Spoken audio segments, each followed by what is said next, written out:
Dans cette vidéo, je vais t'expliquer étape par étape la méthode qu'on a utilisée pour monter cette page Instagram de 0 à plus de 60 000 abonnés, tout ça en quelques mois seulement. Et comment tu vas pouvoir répliquer cette stratégie pour ton ou tes futurs comptes Instagram. Tu le verras, on s'est servi d'un genre de faille dans l'algorithme pour atteindre ce résultat. Et cette stratégie, elle marche peu importe la thématique. On l'a utilisée à la fois sur de l'astrologie, sur de la nutrition, sur du développement personnel et plein d'autres thématiques. Grâce à ça, on a réussi à grossir plusieurs dizaines de pages avec parfois plusieurs dizaines ou centaines de milliers d'abonnés. Alors si tu as envie de développer ton audience sur Instagram, cette vidéo est faite pour toi. Et nous, on se retrouve directement pour la méthode.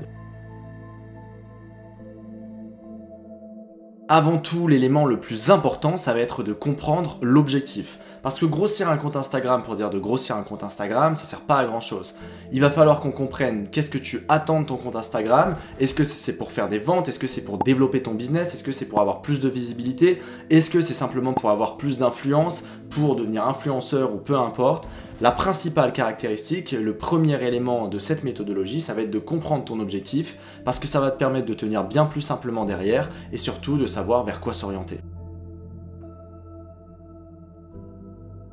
Instagram, c'est comme un algorithme qui va décider s'il met en avant les publications ou non. Et donc, si on a une publication qui fonctionne déjà bien sur Instagram, il y a de bonnes chances qu'elle marche encore, même en la repostant. Et je pense que tu as dû l'apercevoir. Des fois, tu vois plusieurs fois la même vidéo sur Instagram, que ce soit avec un même compte qui la reposte ou un autre compte qui la reposte, et ces vidéos-là font toujours autant de vues, toujours autant d'engagement, etc. Donc nous, une fois qu'on a compris ça, on s'est pas pris la tête. On a simplement pris les 15 comptes qui avaient les plus grosses audiences dans notre thématique, qui fonctionnaient très bien et encore actuellement, pas des vieux comptes qui n'avaient pas posté depuis plus de 2 ans. Et ce qu'on a fait, c'est qu'on a pris un tableau et on a mis tous leurs posts qui avaient le mieux fonctionné et on a repéré les caractéristiques de ces posts-là.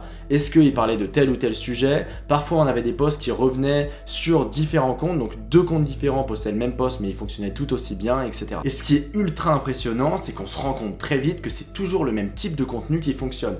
Que ce soit la même forme, que ce soit le même fond, mais globalement, il y a toujours les mêmes similitudes. Et ce qu'on s'est dit, c'est qu'on n'allait pas réinventer la roue, on allait simplement reprendre, nous inspirer de ce qui fonctionnait déjà très bien pour que ça marche aussi pour nous. Et dit comme ça, c'est tout bête, hein, reprendre juste ce qui fonctionne déjà, mais c'est impressionnant comment ça marche. Des fois, il faut pas se prendre la tête à se dire « Ok, moi je vais faire comme ça parce que moi je suis un peu meilleur que les autres, etc. » Non, si ça marche pour d'autres, il y a de grandes chances que ça marche pour toi.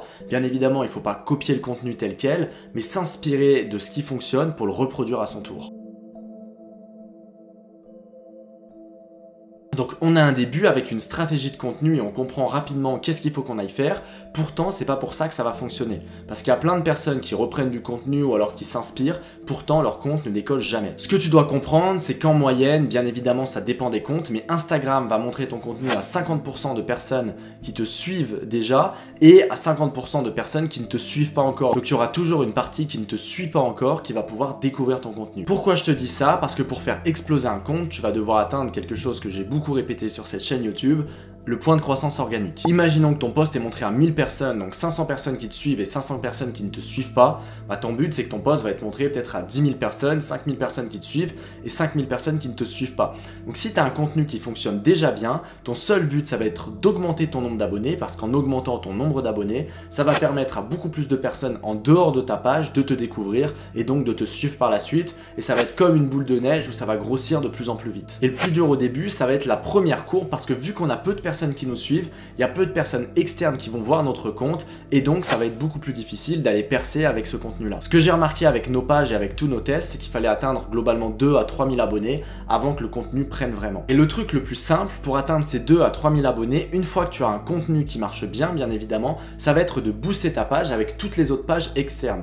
Parce que vu que tu t'es inspiré de ce qui se fait déjà pour reproduire un contenu qui fonctionne déjà bien, et bah tu peux prendre des pages qui sont dans la même thématique que toi, qui ont déjà une audience qui t'intéresse pour qu'elle te fasse des publicités, donc moi j'appelle ça des shoots, donc en gros qu'elle te fasse un post sponsorisé ou autre et que dans le post elle dise bah va t'abonner à la page X et donc elle va attirer l'audience qui t'intéresse sur ta page et ça va te permettre de grossir ce premier seuil là de point de croissance organique beaucoup plus rapidement. Et ce qui est dingue, c'est que certaines pages qui ont pourtant des énormes audiences vont pouvoir te faire des promotions pour quelques euros ou quelques dizaines d'euros. Bien évidemment, il faudra bien les trouver. Moi, je me rappelle, j'avais fait une pub avec une page qui s'appelait Astroi, je crois, sur Instagram, qui avait genre 200 ou 300 000 abonnés dans la niche de l'astrologie et on avait dû la payer quelque chose comme 20 euros. Elle nous avait apporté 1000 abonnés dans la niche de l'astrologie. Donc en fait, ça nous avait permis de faire grossir grossir notre page beaucoup plus vite, d'atteindre ce point-là et de grossir d'autres points après beaucoup plus rapidement aussi. Donc pour résumer la stratégie très simplement, 1, s'assurer que le contenu fonctionne bien, parce que si tu as un contenu qui ne fonctionne pas à la base, c'est pas en boostant ta page qu'il va mieux fonctionner. Donc il faut vraiment que le contenu fonctionne à la base. C'est pour ça que nous on s'inspirait de ce qui marchait déjà. 2, tu vas venir booster cette page-là pour que juste en postant du contenu, ça t'attire de nouveaux abonnés. Et 3, ce qu'on a fait avec notre page, donc Recueil littéraire, c'est qu'on a simplement gardé un rythme de publication un peu soutenu. On postait 2 fois par jour pendant 4, 5, 6 mois. Et c'est ça qui nous a permis d'atteindre ce niveau-là et ces 60 000 abonnés. Elle a été inactive pendant un moment, mais sinon je pense qu'on aurait pu la faire passer les 100 000 abonnés assez facilement. Et avec cette stratégie, tu vas vraiment pouvoir faire grossir n'importe quel compte, peu importe la thématique. Comme je t'ai dit au début de la vidéo, on l'a utilisé pour plein de thématiques différentes, et tout ça sans te prendre la tête et sans te poser 15 000 questions, etc. Juste en prenant ce qui marche déjà bien. C'est la fin de cette courte vidéo, j'espère qu'elle t'a plu. Si c'est le cas, n'hésite pas à la liker. Si tu n'es pas encore abonné, n'hésite pas à t'abonner aussi à la chaîne. Nous, on se retrouve très vite pour une prochaine vidéo. C'était Mathis, ciao!